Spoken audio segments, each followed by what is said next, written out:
President Trump's nominee to the Supreme Court, Neil Gorsuch, is one of the most qualified nominees ever put forward. He has a law degree from Harvard, a PhD in legal philosophy from Oxford University, and has served honorably on the 10th Circuit Court of Appeals for a decade. He was confirmed for that post unanimously by the Senate in 2006, receiving votes from, among others, Chuck Schumer, Dianne Feinstein, Patrick Leahy, Barack Obama, and Hillary Clinton.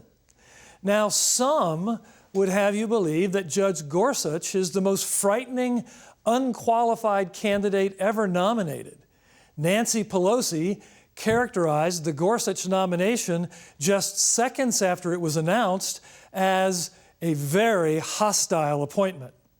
Protesters held up pre-printed signs with a blank space to write in the nominee's name, something one wit called the Mad Lib protest. Of course, none of this has anything to do with Neil Gorsuch or with the facts. Rather, it has to do with a long-term strategy by the left of implementing their policy preferences through activist judges on the federal courts. The Supreme Court, therefore, represents the ultimate battleground for them because it is the key to advancing their liberal socialist agenda. Ever since President Ronald Reagan nominated Robert Bork in 1987, we've seen a rebirth of the politics of personal destruction. You will hear calls for civility in the Senate, but that kind of civility seems to be an entitlement of liberal nominations only. For example, the extremely liberal Ruth Bader Ginsburg was confirmed 96-3.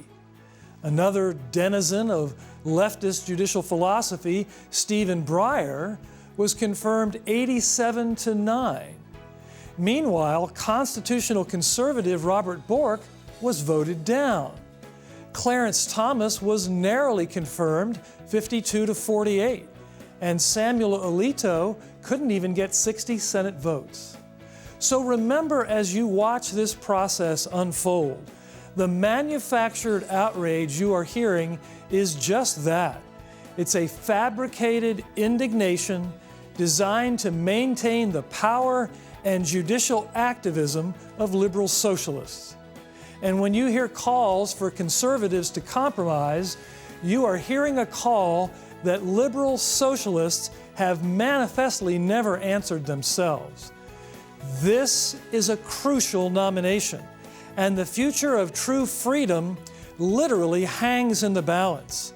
This is a time for constitutional conservatives to stand and fight for the Supreme Court as tenaciously as liberal progressives have done for decades.